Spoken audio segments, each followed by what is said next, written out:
بعضی از نفران خود را فولبین و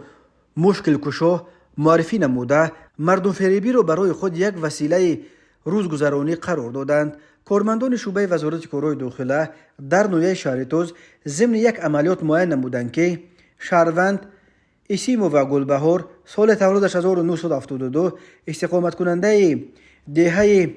خوکک جماعت دیات خولمت و امین نویه در منزل استقامتی خود به سیر و جادو و فولبینی مشغول است. اسماعیل و گلبهار به خاطر به دست آوردن مبلغ مفت به سیرگیری و فولبینی مشغول شده و